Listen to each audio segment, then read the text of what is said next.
can enter the national capital and carry out blasts killing 15 innocent people. I come from an India where we are told, and I quote, India's borders are safe and they cannot be violated. A promise that is made from the highest office. And I also come from an India where that promise lies in ruins.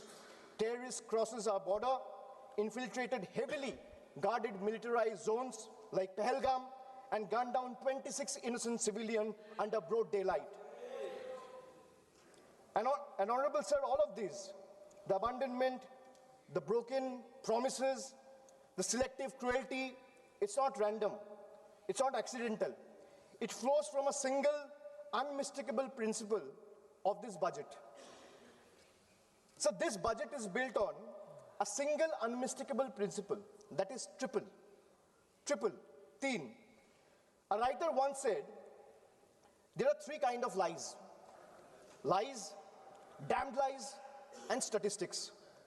Modern India lives with three certainties: pressure that mounts, taxes that multiply, and trust that is betrayed. So today, India lives under triple pressure, triple taxation, and triple betrayal, triple. So let me place before this August House my 10 principles of triple. Sir, पहले है triple tax trap. एक आम इंसान को लगता है मैं एक बार इनकम टैक्स दे रहा हूं, but I will explain to the chair and share with this August House that how a common man is being taxed 3 times over, not once, twice, but thrice. So the first blow is the income tax. The salaried citizen pays tax even before the salary reaches his bank account. There is no escape, no negotiation, no adjustment made for inflation. In today's India, honesty doesn't pay, it costs. So number 2 is GST. From the first biscuit with the morning tea to a school notebook, from sugar and spices in the kitchen to the electricity bills, from hospital expenses to medical expenses, from soap in the bathroom to the software at work, indirect taxes follows everywhere. Sir, जहां सरकार की welfare schemes नहीं पहुंचती है, वहां भी GST पहुंच जाती है. The government celebrates record GST revenue, but this number do not reflect growth or prosperity. They reflect a system squeezing revenue from consumption, often from necessity, not choice. So third tax is inflation, the most silent tax of all. The tax that rises without permission and collects without responsibility. It's a slow leak in the common man's wallet. For the middle class, inflation feels like the salary comes on time, but it doesn't last the month. The same grocery list costs more, the same school fees feel heavier, and the same electricity bill shocks more than even before. Nothing extra is being bought, yet money disappears faster. It quietly eats into savings meant for children's education, family travel, medical emergency, or old age. Sir, I come from an India that proudly calls itself a Vishwa Guru. And I also come from an India that is teaching the world how to extract triple tax out of a single citizen. So my triple number 2, triple pain of proving your existence. So let us be honest. Voting today is no longer considered enough. Having one's name on the electoral rolls for decades is no longer enough. Even service to the nation is no longer enough. You may be a decorated soldier, a Nobel laureate, a sitting High Court justice, or even a member of this August House, and still you have been asked to prove that you belong. This strikes the heart of Article 326 of the Constitution, which guarantees adult citizens the right to vote. Sir, in Bengal alone, 150 lives have been lost in the last couple of months, and nearly 1 crore people are today being treated as suspects. If electoral rolls are so unreliable that every citizen must continually reprove their legitimacy, then by that same logic, sir, the legitimacy of this very house, formed on the basis of this very electoral rolls, is itself questionable. Yes. So my triple number 3, and I'll talk of 3 betrayal. First betrayal is where the global crude oil prices crash. Indian citizen sees no benefit. Instead, the common man is generally offered ethanol mixed petrol at a premium, paying extra for a policy experiment he neither demanded nor benefits from. My second betrayal, the government boasts of bullet trains, which Akhilesh ji has also mentioned. While fancy trains make the headlines, only 4% of the network is safeguarded with Kavach, leaving ordinary travelers exposed to risk. Third betrayal. So the ordinary Indian doesn't ask for any miracle. They ask for clean air to breathe, clean water to drink, safe roads to return home, and affordable health care while life falters. Even these simple hopes remain uncertain. An ordinary citizen pays income tax to buy a vehicle. Or for example, an ordinary citizen pays income tax to earn, a road tax to buy a vehicle, and toll tax to drive it on the road, often broken, unsafe, and unfinished. So 3 payments on one journey. अगर एक इंसान income tax दे रहा है, तो एक गाड़ी को सड़क पे चलाने के लिए सर उसको 3 बार टैक्स देना पड़ता है। एक है इनकम टैक्स, दूसरा है रोड टैक्स, तीसरा है toll tax. That is why I said 3 betrayals. So now I'll come to triple bonanzas for the rich. So this budget reveals a clear pattern. First, a triple bonanza for the elites and a triple lock on the poor. So top 10% of this country now corner 57% of nation's income and 65% of its wealth, while the bottom half survives on just 6.4%. In this economy, money earns money, but survival earns nothing. Second, so if you look at taxation and support, foreign cloud giants are handed tax holidays, while Indian MSME, the very backbone of employment, are left empty-handed. Sir, relief exists on paper, but in actual distress exists on the ground.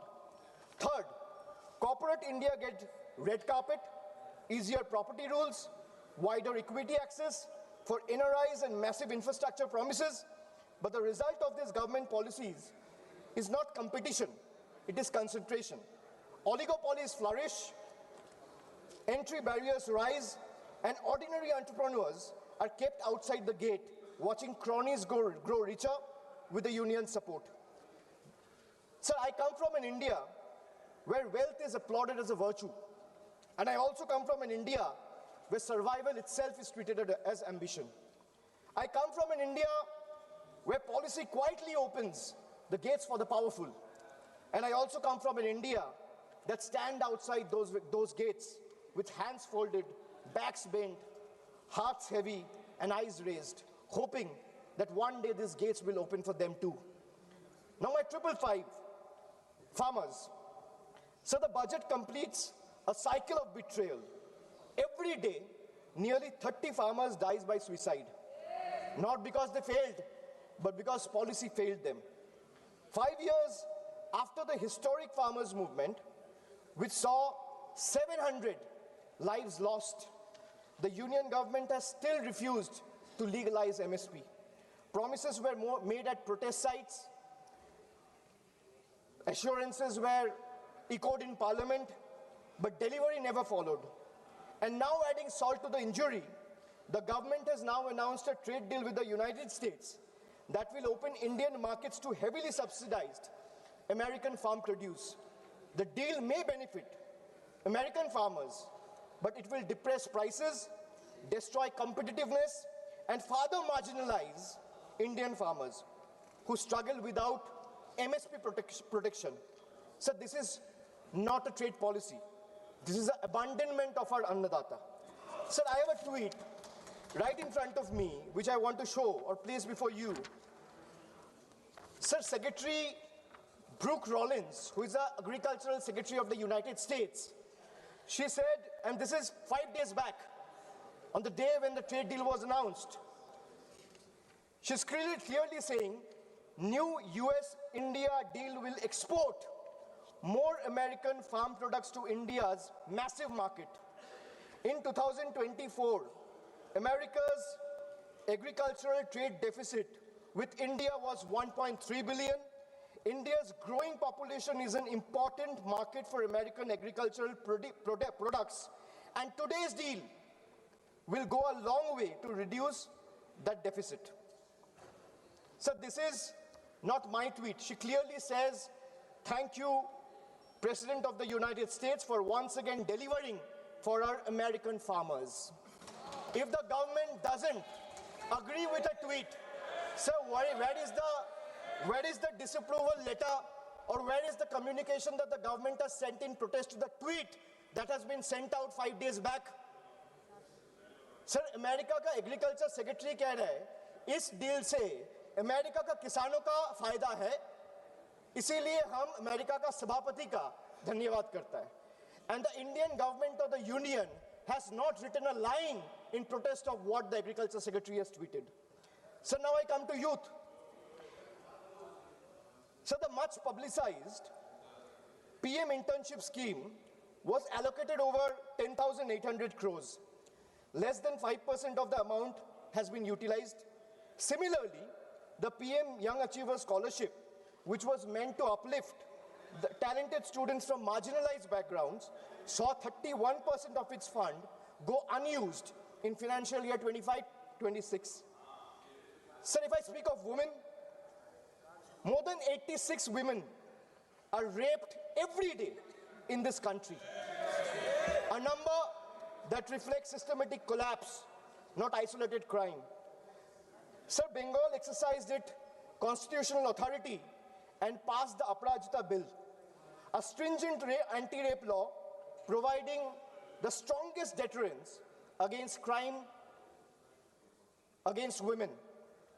So the bill was duly sent to the union through the governor about 18 to 19 months ago. For a year and a half, it has remained pending without any decision. So when a democratically passed law maintained to strengthen protection is left in a limbo, it expresses a lack of intent. This reminds me that I come from an India that promises to double farmers' income. And I come from an India where 1,11,174 farmers and agricultural laborers, brothers and sisters, have been forced to commit suicide. I come from an India which launched Beti Bachao, Beti Padhao, and I come from another India where every 16 minutes a rape or a crime against women is being reported. So now I come to 3 cracks in the constitution. Number 1, so hatred has now been normalized. It has moved from margin to the mainstream. So if I talk about cases registered for promoting enmity between religious and social groups, the number of cases has doubled between 2021 and 2023. And this rise didn't happen in silence. It happened alongside political speeches, public rallies, and calculated dog whistles. When hate goes unpunished, it spreads. When it spreads, minorities pay the price. Second, hate is no longer whispered. It has become a broadcast. So our country has documented more than 1,300 hate speeches in a single year. When such volume of hate fills public space, the government refuses to act decisively, swiftly, then the message is clear, sir. Intimidation is tolerated and silence is the union's policy. Third, so the education empowerment scheme under the Ministry of Minority Affairs has just used 8% of its total funds, while the 35% of the ministry's allocation, 27% under tribal affairs, and 28% under scheduled tribes remain unutilized. Sir, even schemes like a scholarship like Maulana Azad National Fellowship, pre-matric scholarship, and Paro Pradesh have been hollowed out. So now I come to 777, which is the triple power grab. Over the last decade, the government has treated institutions as the government's own personal property. So the parliament is silenced, debates are curtailed, scrutiny is abandoned, and even the deputy speaker's post is kept vacant because dissent is inconvenient. So investigating agencies no longer investigate, they intimidate, chasing the opposition with raids and arrests, while convictions become negligible. As independent institutions weaken, public institutions are put on the auction block. Air India, BPC with public money are being sold like distressed assets hastily without any sort of accountability. So this is described as reform, but it is actually a managed handover. When institutions are bent to serve power and national assets are reduced to headlines and handover, the constitution is not broken in protest, it's torn apart. Sir, I come from an India where the Honorable Prime Minister says, na khaunga, na khane dunga. And I also come from an India where questioning the washing machine that gave reprieve to 23 of the 25 leaders who joined the BJP makes you the most corrupt one. So now I come to triple jumla on finances. Agriculture. So the budget waxes eloquent about coconut, cocoa, cashew, sandalwood, fisheries and AI advisories, but remains silent on MSP assurances, procurement expansion.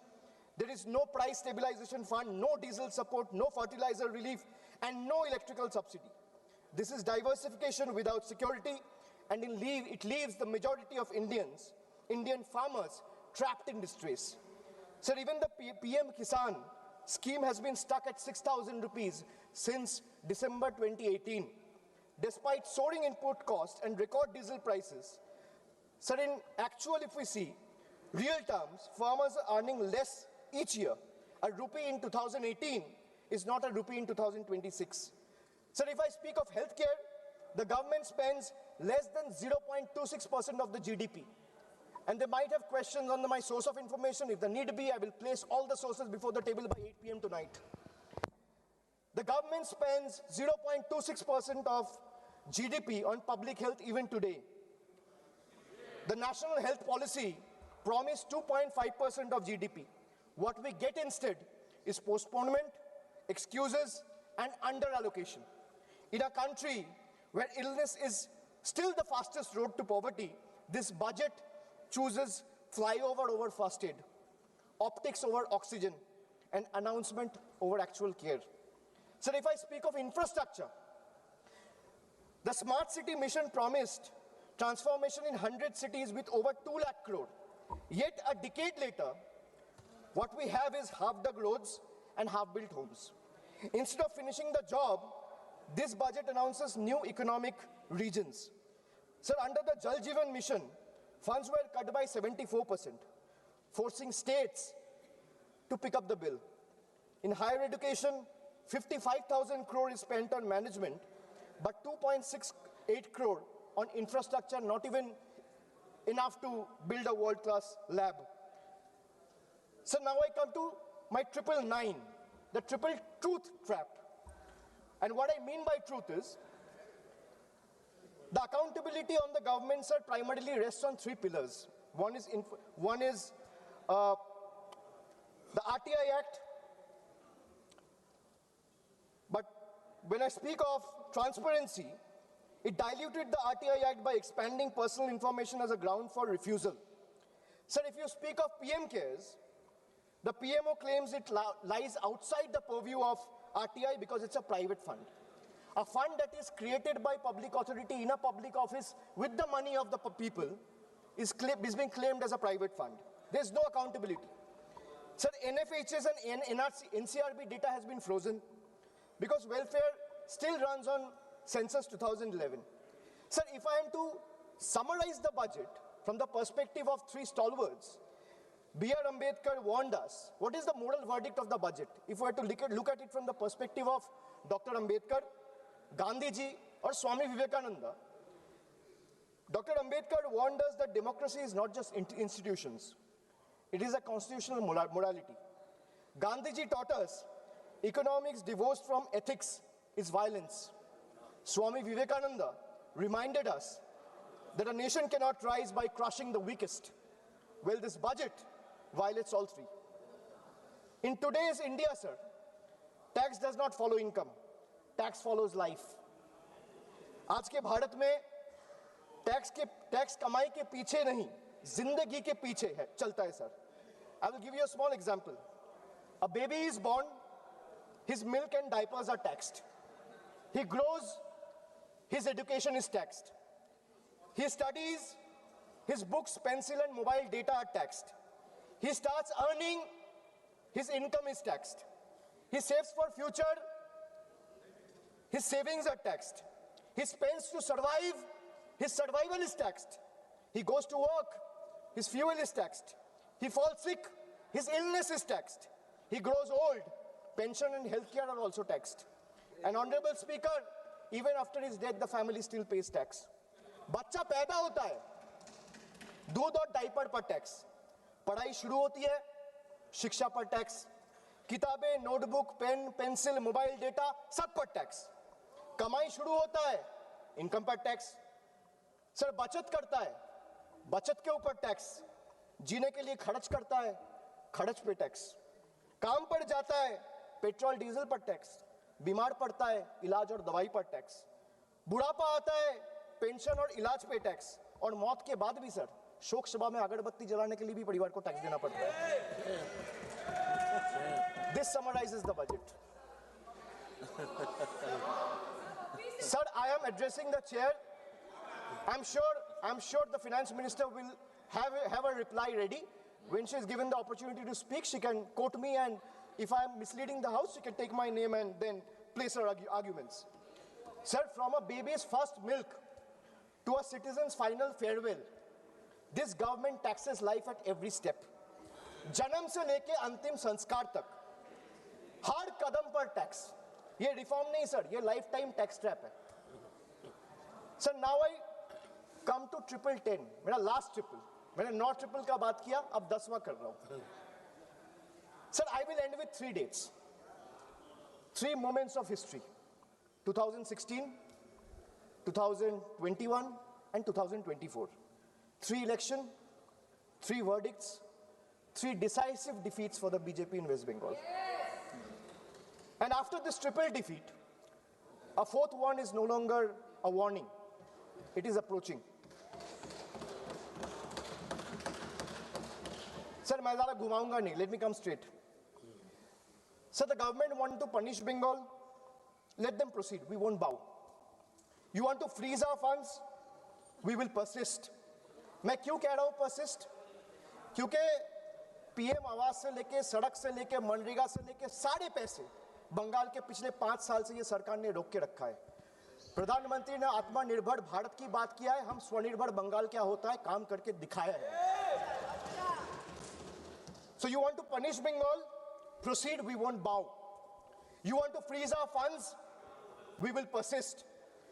You want to profile and persecute our youth? We will protect them. You want to starve our schemes? We will sustain our people. Bengal's spine was not ever bent by surrender, nor softened by sermons of hate. It is forged in struggle, tempered in sacrifice, and is not for sale. Go ahead, send your audits. We will answer them. Unleash your agencies. We will confront them. Delay our clearances. We will chronicle every day stolen, every stolen day. But remember this, files can be frozen, funds can be stalled, voices can be suppressed, but memories can't be erased. And when the people rise and the ballot breaks the silence, we will settle the final account. You will wear the mask of the union, we will raise the mirror of the people. And when truth looks back, power will bend and we'll have to blink first. So this reminds me again that I come from an India that celebrates labor as a backbone of the economy, the hands that build our highways, factories, ports, cities, this parliament. But I also represent an India where that very labor, when it travels from Bengal, is no longer seen as a labor, he's seen as a suspect. Punished for the language he speaks. I come from an India where Northeast is proudly called Ashtalakshmi. And I also come from an India where Manipur bled for 864 days and the Prime Minister found no time to visit. I come from an India that derives its vocabulary from Ishwar Chandra Vidyasagar. And I also come from an India where Vidyasagar's bust was vandalized by ruling party at the center. I come from an India where we worship Ma Durga as Supreme Shakti. And I also come from an India where Ma Durga's ancestry is questioned by BJP leaders. Sir, I really come from two India. And honestly, I'm tired of explaining this house which India I belong to. Because the truth are, they both exist. And until and unless we acknowledge the second one exists, we will never be able to be the first one we claim to be. So budgets can divide, politics can polarize, power can pretend, but there's something deeper than budgets, older than governments, and stronger than fear, which is the moral imagination of the people. When institutions weaken and language loses its faith, it is our literature, our culture, our shared memory that rises to remind the nation of who it is and who it must never cease to be. So I finally return to the Constitution. When you open the Constitution, it opens with the words, "We, the people of India." It's not a ceremonial phrase. It's a declaration of sovereignty. It's a reminder that power flows upward from the people, not the other way down. That governments may rule, but people remain the supreme. That sentence is not meant to be recited, it is meant to be lived. And as long as people remember it, no fear can last, no injustice can endure, and no republic can ever truly be taken away. And thus today, I do not end with slogans. I end with conscience, and I end with voice of Bengal. এই মৃত্যু উপত্যকা আমার দেশ না, এই জল্লাদের উল্লাস মঞ্চ আমার দেশ না, এই বিস্তীর্ণ শ্মশান আমার দেশ না, এই রক্তস্নাত কসাইখানা আমার দেশ না। আমি আমার দেশকে ফিরে কেড়ে নেব। জয় হিন্দ, জয় Bangla. Thank you. Next speaker, Sri T.R. Baluji. Honorable Chairman, sir, thank you for giving me this opportunity to discuss on the subject matter of budget estimate 26-27. First of all, I would like to congratulate Madam Nirmala Sitharamanji for having brought the budget estimates for the consecutive 9th